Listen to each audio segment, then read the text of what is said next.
Live from New York City, Mossab Hassan Youssef knows Hamas better than anybody else. He's spent many years in Israeli jails because of his links to the terror group, and those links could hardly be more direct. His father, Sheikh Hassan Youssef, was one of Hamas's founding leaders.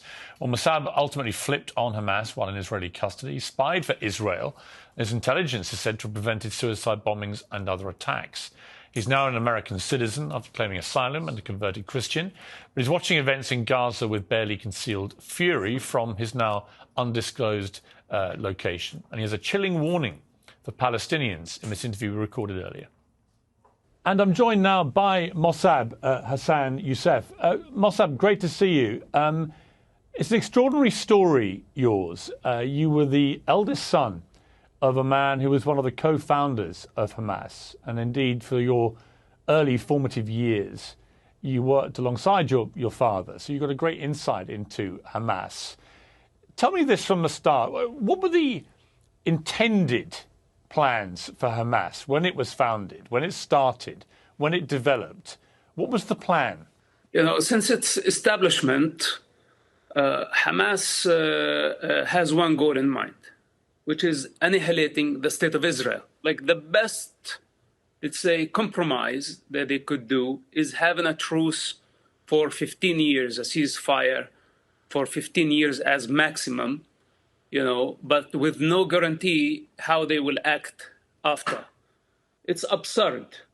It's not a secret that Hamas wants to destroy the state of Israel. They cannot accept Israel or accept Israel's right to exist. What was the point that you decided to get out of there, to flee this world, this environment you've been brought up in? You know, I have many reasons. Since I was a child, I asked my father many questions about Hamas delusions, about their brutality, about their abuse of power. And always he justified, you know, their position. Then I was imprisoned with Hamas. I spent about 27 months in Israeli prisons where Hamas was torturing their own members, our own people, within Israeli prisons. They killed actually and tortured hundreds of prisoners. And this is when I start asking myself the question, what if Hamas become the ruler at some point? What will they do to our people? And many years later, Hamas became the ruler of Gaza. And I wasn't surprised by their brutality. When you heard what happened on October the 7th, what was your feeling about that? Look, as I told you, I'm not surprised by Hamas brutality, but I was surprised by the scale of their attack. You know, not to this degree, wiping out entire communities, you know, messing with a nuclear power, the most powerful country in the region, a country with a trauma, great trauma from the past, with a memory of a Holocaust and all the Nazis did in the past century. They opened the gates of hell on the Palestinian people. This is how irresponsible this group people are. You know, that they are willing to actually sacrifice many Palestinian children, the entire Palestinian people, and use them as a fuel to just achieve their ideological agendas, their religious agendas. They are careless. They don't care for the human life. We have to separate between what's so-called Palestinian cause and Hamas cause. Hamas cause is a sick one. It's coming from the pit of hell, you know, and they need to be removed from power. This is my message as an ex-Hamas member, as a son of one of Hamas founders, that enough of this. If we don't stop them now, the next war is going to be deadlier. And only God knows what will happen next if Hamas is not finished as soon as possible. Mossab, how many regular Palestinians, particularly in Gaza, do you think sympathize with Hamas or indeed fully support them? You know, once Hamas is removed from power, we're going to witness people celebrating in Gaza. I guarantee you that. The people of Gaza are oppressed for so long, and they had to endure siege, they had to endure violence, many wars, for the sake of Hamas lust for power and for Hamas political ambition. When this comes to an end, I promise you that the Palestinian people, first of all, will thank Israel for what they did. Second, the idea of annihilating the Jews and the state of Israel will be dropped forever. You know, because Hamas is you can say, the last experiment of adapting violence, trying to annihilate and destroy the state of Israel. This didn't work for Yasser Arafat. It took him 40 years to realize this. And Hamas has been trying for 35 years to destroy Israel. Finally, I hope that they will come to this understanding that Israel is going nowhere.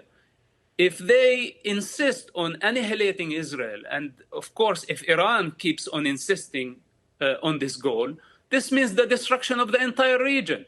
This is the only uncertain outcome of this, because Israel is going nowhere. How do we get to peace from here? You know, this time, I'm afraid that war is the only way to peace. Because if Hamas is not removed from power, then they will build more military, they will build longer range missiles, and the next attack, the next war is going to be deadlier. The use of force is the last resort. You can find this in every culture. And unfortunately, now Hamas left Israel and the free world as well with no choice but to fight them and put an end for their violence. Many civilians are dying, I understand this. Their blood is on the hands of Hamas, and Hamas only. You see, it's interesting you say that, because a lot of pro-Palestinians who I've had on the show in the last 2 weeks don't accept that argument. They say the blood of the civilians in Gaza is exclusively on the hands of Israel, and that Israel's waged a repressive occupation for many decades. There's been a prison camp for Gazans for a long, long time, and that has created the environment through which a terror group like Hamas can thrive and indeed win an election, as they did in 2005.